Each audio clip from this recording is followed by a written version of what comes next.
was thinking last night, about everything that's going on, and with everything at work that's going on, and with everything that that I've been feeling, and I thought, what is the message that's trying to be shown to me, and there's just one word that kind of came to me, and it was humbled, and it's a simple word, but it's a very important word, and everything that has to do with us hinges on that word, humbled, when we think of the people that God has chosen throughout the Bible, they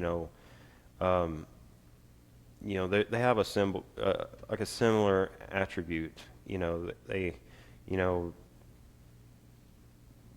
what would be the tone of the people that God had chosen throughout the Bible, and you think of Proverbs chapter 11, verse 2, when pride cometh, then cometh shame, but with the lowly is wisdom.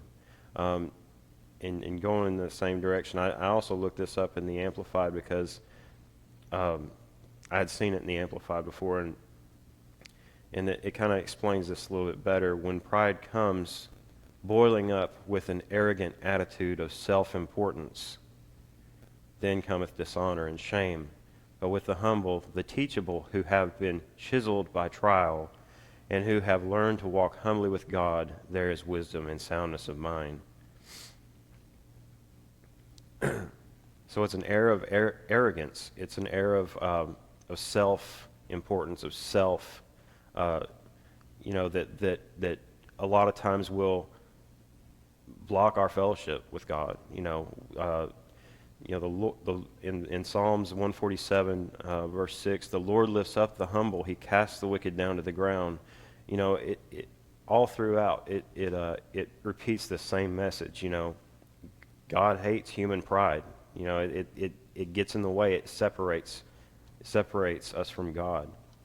And I had a few examples here of what I opened with. With the people that God had chosen. Take Moses, for instance. In Exodus chapter 3. In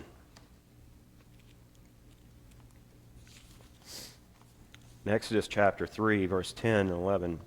Come now, therefore, and I will send thee unto Pharaoh, that thou mayest bring forth my people, the children of Israel, out of Egypt. And Moses said unto God, Who am I that I should go unto Pharaoh, and that I should bring forth the children of Israel out of Egypt? There's a faith and a belief issue there, but I believe that this is why God approached Moses, because Moses wasn't one of the ones that's like, sure, yeah, I can do that, and just step right up to the plate. It's like he saw his lack there, and that's a humbled heart. And the same with Gideon in Judges 6, verse 14 and 15.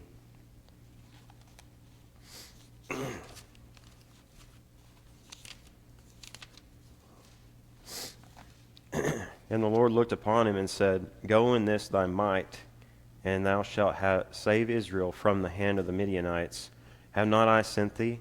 And he said unto him, O my Lord, wherewith shall I save Israel? Behold, my family is poor in Manasseh, and I am the least in my father's house. To say that you're not good enough to do something, to understand that's a humbled heart. You're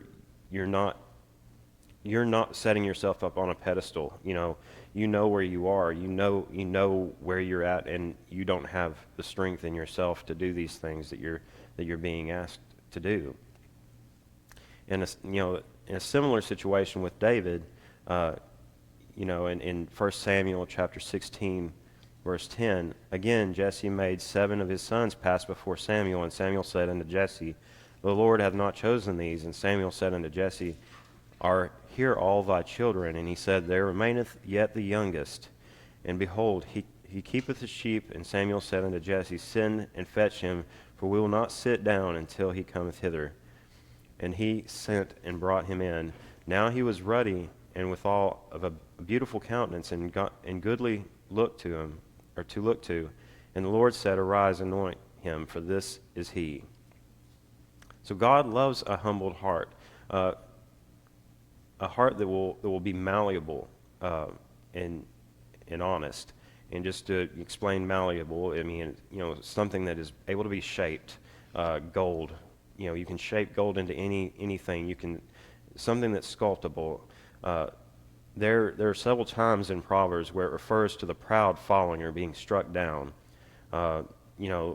In chapter 16 of Proverbs, verse 18, pride goeth before destruction, and a haughty spirit before a fall. So, the flesh loves for itself to be lifted up, championed, exalted. Why is that so wrong? What it feels good, right? If someone is, yeah, man, you're the best. You did, whatever you do, and whatever you're good at. Someone lifts you up. Someone says something that just props you up even further. It's something that it feels extremely good for somebody to lift you up, to talk you up. We see examples of this type of self or flesh worship in all walks of life. From the people that I work around every day, from the superstars, the Hollywood types of this era. We love to be right, to be viewed as an expert in our own account. We even use this as a saying or a way of explaining our standards of doing things, and I think of the phrase that we use, well, I pride myself on this. There's nothing wrong with being proud of how you do something or having a certain standard that you work toward or whatever, but what is wrong is having an arrogance. It's the spirit. It's the spirit behind it. The arrogance behind that. So there's nothing wrong with that statement. There's nothing wrong with that saying, but that was just an example. I pride myself on this. Okay, that's fine. You do a good job. You do this, the same way every time, and people notice that. But if it's an arrogant spirit saying that, yeah, I do this in my own strength. This is the way I do it. I can do everything by myself. But is it in our own strength? We have to be careful, especially when it comes to those things that we're naturally good at. Some are gifted physically, being good at sports with just everything. That there were people that I went to school with that they play football in the fall. Springtime would roll around, they would play baseball. You're like, wow, they just do everything. And if it didn't overlap, they'd probably play basketball too. I don't know. It was just something that they were good at. Some, on the other hand, are gifted mentally and can run circles around others when it comes to performing massively difficult problem-solving tasks. These, we call them geniuses. We have, certain levels that we put them at. But those people that have those gifts, God has given us different areas that we're gifted in. However, pride loves to step in oftentimes and claim that we in our own strength have attained this level and we should be able to boast about it. The world tells us to. We're given that example every day. You can turn on the TV and you can see somebody who is boasting about how good they are.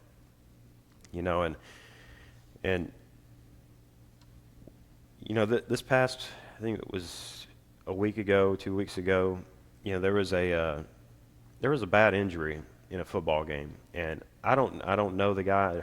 I'd heard about the guy, and I'd heard that he was having one of a breakout year,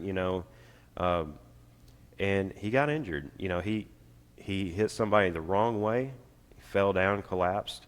To my knowledge, he's had spinal stabilization surgery. He's not able to move his lower body right now.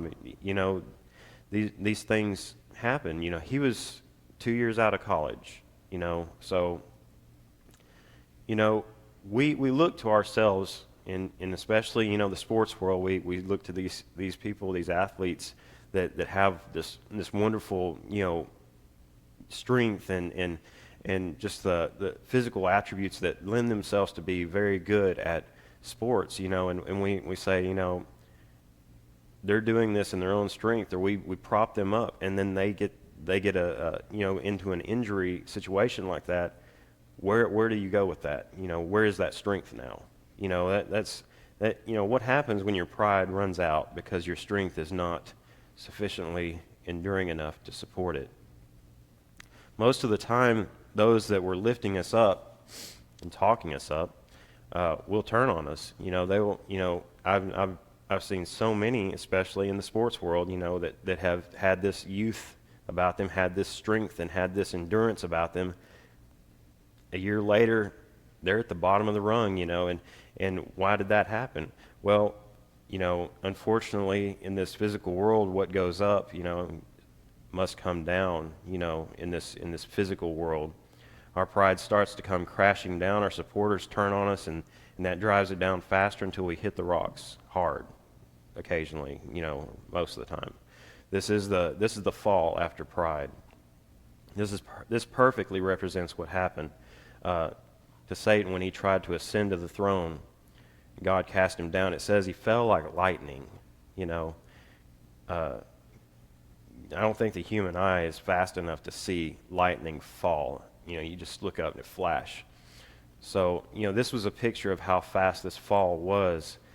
So what do we think when we are lying battered, broken on the rocks, after the fall from pride, from a prideful situation?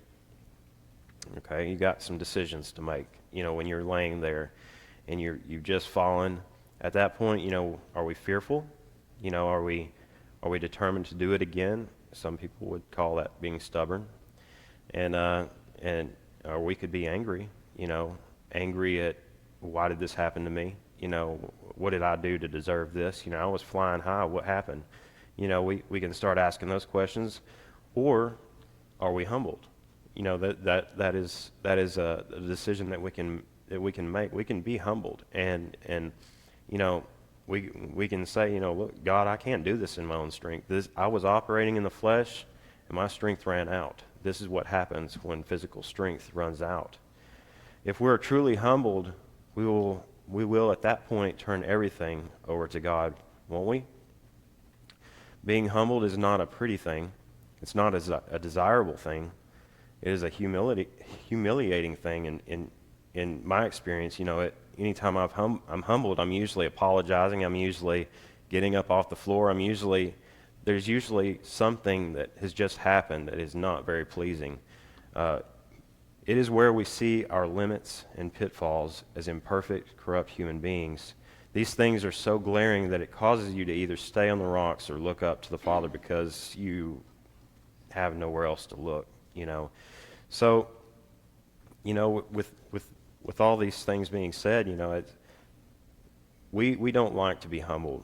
We have a decision. We can humble ourselves, or we can be humbled.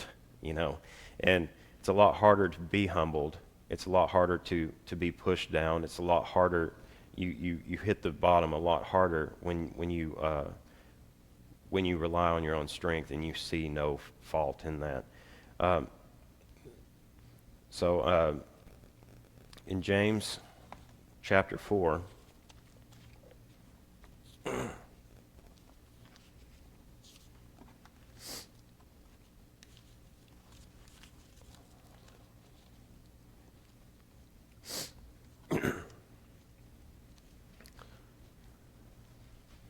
from whence come wars and fightings among you? Come they not hence, even of your lust that war in your members? Ye lust and have not. Ye kill and desire to have and cannot obtain. Ye fight and war, yet ye have not, because ye ask not. Ye ask and receive not, because you ask amiss, that ye may consume it upon your lusts. Ye adulterers and adulteresses, know ye not that the friendship of the world is enmity with God? Whosoever therefore will be a friend of the world is the enemy of God. Do you think that the Scripture saith in vain, the Spirit that dwelleth in us lusteth to envy? But he giveth more grace. Wherefore he saith, God resisteth the proud, but giveth grace unto the humble. Submit yourselves therefore to God. Resist the devil, and he will flee from you. Draw nigh to God, and he will draw nigh to you. Cleanse your hands, ye sinners, and purify your hearts, ye double-minded. Be afflicted, and mourn, and weep. Let your laughter be turned to mourning, and your joy to heaviness. Humble yourselves in the sight of the Lord, and he shall lift you up. So, I mean, that, like I said, it was a short word that I had, but it that's what I've been feeling all week, you know, with things that have been going on with work and just being a standby, you know, just a third person in a situation, you know, seeing things play out, you know, and we have a choice to be offended. We have a choice to be angry. We have a choice to be humbled, to learn from the situation.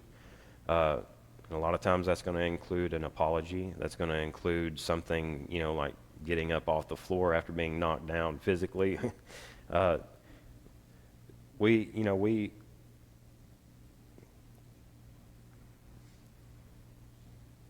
flesh does not like to be humbled, you know, and I've seen that this week. It's just, you know, it causes a lot of anger.